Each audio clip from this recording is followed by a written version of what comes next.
अरे भाई, सोने की कीमतों में तो जैसे आग ही लग गई है।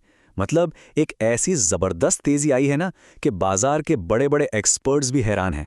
सवाल यह है कि आखिर हो क्या रहा है। चलिए, आज इसी चौंकाने वाले उछाल के पीछे की कहानी को समझते हैं। जरा इस नंबर पे गौर कीजिए।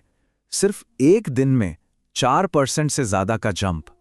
एमसीएक्स पर गोल्ड का भाव 1,57,000 रुपए के रिकॉर्ड लेवल को पार कर गया। सच कहूं तो ये बाजार में किसी भूचाल से कम नहीं है। तो सवाल यही उठता है कि इस तेजी के पीछे का असली इंजन क्या है। मतलब अचानक ऐसा भी क्या हो गया कि सोना एकदम से रॉकेट बन गया। चलिए, इसके असली कारणों की पड़ताल करते हैं। इस पूरी तेजी का जो सबसे बड़ा और सबसे इमीडिएट कारण है ना, वो है शॉर्ट कवरिंग। हाँ, सुनने में थोड़ा टेक्निकल टर्म लग सकता है, लेकिन यकीन मानिए, कीमतों में आग इसी ने लगाई है। तो आखिर ये शॉर्ट कवरिंग है क्या चीज? अच्छा, इसे आसान भाषा में समझते हैं। मान लीजिए कुछ बड़े ट्रेडर्स ने शर्त लगाई थी कि सोने के दाम नीचे जाएंगे, पर हुआ इसका ठीक उल्टा, दाम तो बढ़ने लगे। अब अपना नुकसान बचाने के लिए उन सबको घबराहट में सोना खरीदना पड़ा। और सोचिए, जब बाजार में इतने सारे लोग एक साथ खरीदने दौड़ पड़ें, तो कीमतें रुकेंगी थोड़ी, वो तो सीधा आसमान छुएंगे ही। देखिए, शॉर्ट कवरिंग तो बस एक चिंगारी थी। असली आग तो इन तीन बड़े फैक्टर्स ने भड़काई है। पहला, पूरी दुनिया में जो अनिश्चितता का माहौल है। दूसरा, डॉलर का लगातार कमजोर होना। और तीसरा, जो कि बहुत जरूरी है, दुनिया भर के सेंट्रल बैंक्स जबरदस्त तरीके से सोना खरीद रहे हैं। ये सब मिलकर सोने को और भी मजबूत बना रहे हैं। अब इतनी जबरदस्त तेजी के बाद हर इन्वेस्टर एक चौराहे पे खड़ा है। दिमाग में बस एक ही सवाल घूम रहा है कि अगला कदम क्या होना चाहिए। और सबसे बड़ा सवाल यही है, क्या इन आसमान छूती कीमतों पर एक मुश्त पैसा लगाना एक स्मार्ट मूव होगा, या फिर ये एक बहुत बड़ा रिस्क भी बन सकता है?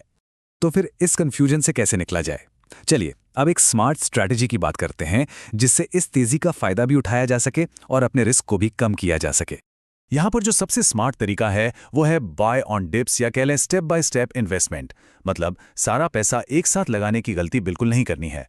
अपनी टोटल इन्वेस्टमेंट का सिर्फ 25 से 30% अभी बाजार में लगाएं, और बची हुई रकम को धीरे धीरे या तो किश्तों में या फिर एसआईपी के जरिए इन्वेस्ट करते रहें। ये रिस्क को मैनेज करने का सबसे असरदार तरीका है। ठीक है, निवेश का तरीका तो समझ आ गया, लेकिन एक और बड़ा सवाल है कि अपने कुल पोर्टफोलियो का आखिर कितना हिस्सा गोल्ड में डालना चाहिए। और यहीं पर आता है एलोकेशन, यानी आवंटन का गोल्डन रूल। एक बात हमेशा ध्यान में रखनी चाहिए, लंबे समय के लिए सोना सिर्फ एक इन्वेस्टमेंट नहीं, बल्कि ये पोर्टफोलियो का एक सेफ्टी गार्ड है, एक सुरक्षा कवच। जब भी बाजार में उथल-पुथल होती है, तो यही आपकी वेल्थ को बचाता है। इन्वेस्टमेंट का एक गोल्डन रूल है जिसे हमेशा याद रखना चाहिए। अपने टोटल पोर्टफोलियो का 10 से 15% से ज्यादा हिस्सा गोल्ड में कभी नहीं होना चाहिए। देखिए, सोना जरूरी है, लेकिन बैलेंस उससे भी कहीं ज्यादा जरूरी है। अच्छा, तो अब बात आती है कि निवेश करें कहां। तो लॉन्ग टर्म के लिए दो बेहतरीन ऑप्शन हैं।